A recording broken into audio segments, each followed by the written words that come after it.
Shalom, shalom, bonsoir, chers bien-aimés. Que la grâce et la paix de notre Seigneur Jésus-Christ soient avec vous. Soyez les bienvenus à nos émissions d'enseignement et de prière. Ici, vous avez Niago, T.Apocalypse, Basile, Amen, serviteur de Dieu.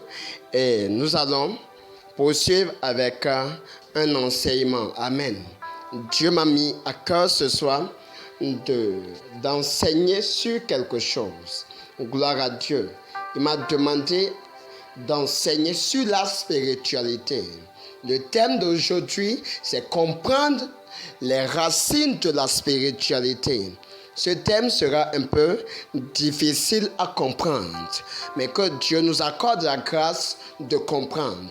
Gloire à Dieu. Parce que ces choses ne seront pas comprises par des hommes qui veulent raisonner dans la chair. Mais cela sera compréhensible pour des hommes qui aspirent à la spiritualité et qui veulent comprendre les choses spirituelles. Que Dieu bénisse sa parole.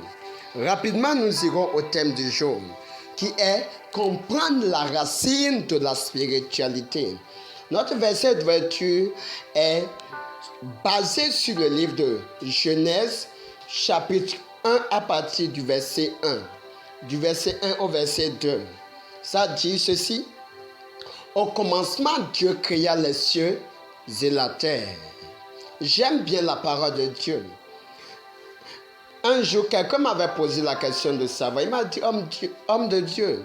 Mais la Bible nous dit, au commencement, Dieu créa les cieux et la terre. Mais nous avons un ciel où Dieu réside. Je l'ai dit, nous avons parmi les cieux un ciel que Dieu réside. Mais la Bible nous parle de 3 ciels. C'est pour cela, même dans le commencement, la Bible ne nous dit pas que Dieu créa le ciel et la terre. Mais la Bible nous dit Dieu créa les cieux et la terre. Gloire à Dieu. La terre était informe et vide. Verset 2. La terre était informe et vide. Il y avait des ténèbres à la surface de l'abîme. Et l'Esprit de Dieu se mouvait au-dessus des eaux. Que Dieu bénisse sa parole. Amen. Chers bien-aimés, je veux parler de la racine de la spiritualité. Vous savez, la spiritualité a pour d'abord fondement la Bible. Gloire à Dieu. C'est pour cela, lorsque tu lis la Bible sans avoir l'Esprit de Dieu qui t'accorde la grâce de comprendre, tu risques de dire parfois que la Bible se contredit, ou soit tu risques de dire je ne comprends pas la Bible. Parce que la Bible a une hauteur de spiritualité très élevée. Gloire à Dieu. Maintenant, je dis, parlons du commencement. Et je tiens à dire 2 choses. Nous avons 2 commencements. Amen. Et nous avons 2 créations. Amen. Nous avons la première création qui est la création de l'invisible. Et nous avons la deuxième création qui est la création du visible. Gloire à Dieu. Nous avons la création qui avait existé. Et nous avons la création qui a pris vie au niveau de la Genèse. La vraie création n'est pas d'abord la deuxième création. C'est la première création. Quelqu'un va me dire, mais quelle est la différence? La première création, c'était la création au cours de laquelle Dieu avait créé le règne de l'esprit. C'était au cours de cette création que Dieu avait créé les anges, les chérubins. Et en ce moment, Satan était au service de Dieu. Gloire à Dieu. Et Dieu donna seulement à un seul prophète,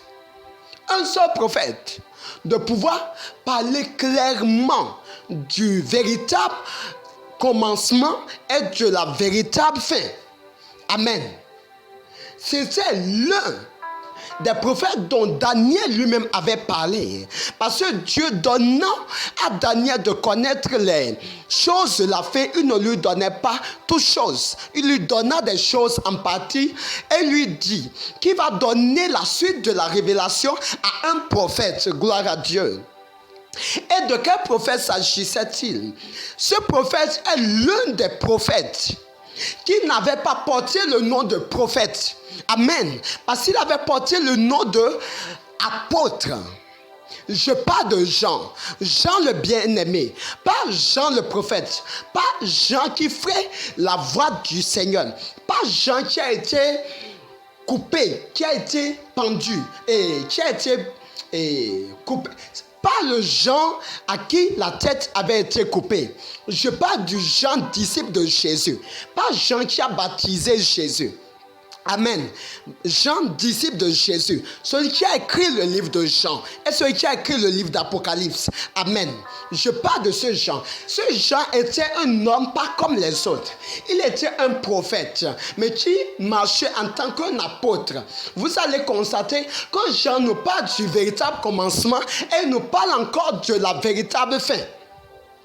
Parce que Jean, lorsque vous lisez le livre de Jean, 1er Jean, vous voyez déjà le commencement. Lorsque vous lisez l'Apocalypse, vous voyez déjà la fin de toutes choses. C'est à lui seulement que Dieu donna la grâce d'avoir la compréhension du véritable commencement et de la fin, afin de pouvoir nous notifier cela dans le livre de Jean et dans le livre d'Apocalypse. Gloire à Dieu. Maintenant, quand je dis comprenons les racines de la spiritualité, je parle d'abord du premier commencement. Demain, par la grâce de Dieu, je reviendrai sur le livre de Jean chapitre 1 qui parle réellement de la première création. La Bible nous dit au commencement, Dieu créa les cieux et la terre. Je parle du deuxième commencement. Mais du deuxième commencement, on peut comprendre le premier commencement. Amen. La Bible nous dit au commencement, Dieu créa les cieux et la terre. La terre était informe et vide. Et l'Esprit de Dieu se mouvait au-dessus des eaux. Gloire à Dieu. Lorsque vous lisez clairement la Bible, à ce niveau, vous risquez de croire qu'il y a de malcompréhension. Parce que si la Bible nous dit la terre était informe et vide et que l'Esprit de Dieu se mouvait au-dessus des eaux, mais comment est-ce que la terre qui est informe et vide, comment se fait-il qu'il y ait encore de l'eau là-dessus et que l'Esprit de Dieu puisse se mouvoir là-dessus? Point d'interrogation. Autrement dit, lorsque la Bible nous dit qu'au commencement, Dieu créa les cieux et la terre, c'est que le commencement d'abord n'a pas commencé au niveau de la création des cieux et la terre. Parce qu'il y avait d'abord de l'eau, assez de l'eau qui submergeait toute la superficie terrestre. Et l'Esprit de Dieu était au-dessus de ces eaux. Lorsque vous lisez la suite, vous verrez comment la terre et le ciel ont été créés. Le véritable commencement des hommes, pas le commencement des esprits, deuxième commencement des hommes, n'a pas débuté avec la création de la terre. Amen. Avant que le commencement des hommes ne vienne, il y avait le commencement des esprits. Et cela était au niveau de l'eau. Lorsque vous lisez, vous allez voir qu'il y avait de l'eau, assez d'eau qui parcourait, qui avait submergé la terre. Il n'y avait même pas de terre, parce que c'est dans la suite des temps que Dieu demanda à ce que le sec puisse paraître. Et en ce moment, la terre est sortie. Lorsque vous lisez toujours Genèse chapitre 1. Maintenant, dans le premier commencement, c'est au cours de la première création que Dieu avait créé les esprits. Et parmi ces esprits, il y avait aussi des esprits des eaux. Pour parler des sirènes des eaux et des mamiwata et tout ce que nous connaissons qui habitent le monde des eaux aujourd'hui. Ces choses étaient dans le monde des eaux. Gloire à Dieu. Et c'est lorsque Dieu voulut créer, la Bible ne nous dit pas comment les sirènes des eaux ont été créées. Mais la Bible nous dit, si nous allons dans le livre de Psaumes, Dieu accorda aussi à David de comprendre certaines choses. Amen. Lorsque nous allons dans le livre des Psaumes, David dit quelque part, il dit que Satan régnait comme chef, comme roi, au sein des mers. Mon Dieu. Lorsqu'il était avec l'Éternel, il régnait comme roi au sein des mers. Pour dire quoi? Et avant que la deuxième création ne soit, toute l'étendue de la terre n'était rien d'autre que des eaux. C'était rien d'autre que des eaux. Et c'était dans ces eaux que des esprits se mouvaient. Maintenant, l'Esprit de Dieu se tenait maintenant au-dessus de tout cela. Gloire à Dieu. Le monde des esprits n'ont pas débuté au cours de la deuxième création, de la création de la Genèse. Le monde des esprits a commencé au cours de la première création, la création dont Jean nous parle.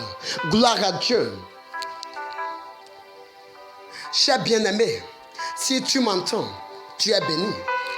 Parce que une chose est d'entendre et l'autre chose est de comprendre.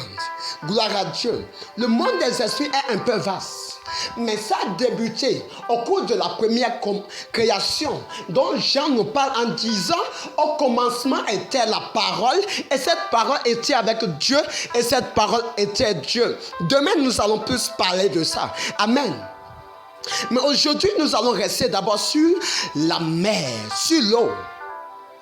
Vous allez constater quelque chose. Lorsque Jésus voulait renvoyer les esprits qui étaient dans le fou, et puis il leur demanda, et les esprits l'ont supplié de l'envoyer dans les ports. Lorsque les esprits sont entrés dans les ports, où est-ce que les ports se sont dirigés? Dans l'eau, ce n'est pas du hasard. Et puis les porcs se sont noyés. Comme les porcs sont entrés dans l'eau, les esprits ont continué. Parce que les esprits arrivent plus à vivre dans l'eau que même à la surface terrestre. Vous allez constater, dans le monde sous-marin, il y a tellement de grandes dominations. L'une des dominations les plus puissantes influençant la terre, ce sont les dominations des eaux. Parce qu'il y a quelque chose. Au commencement, au niveau de la première création, lorsque c'était d'abord le moment où les esprits régnaient, c'était dans le monde des eaux que les choses se produisaient. Ce n'est pas au hasard. Gloire à Dieu. Donc, chers bien-aimés, par la grâce de Dieu, cet enseignement est tellement vaste. Mais nous allons faire une pause là. Amen. Et demain, nous allons continuer. C'est juste l'introduction. Amen. Que Dieu vous bénisse au nom de Jésus. Mais si vous êtes en Christ, vous êtes bénis. Si vous n'êtes pas en Christ, vous avez besoin de l'avoir comme votre Seigneur et Sauveur personnel. Amen. Demeurez bénis au nom souverain de Jésus.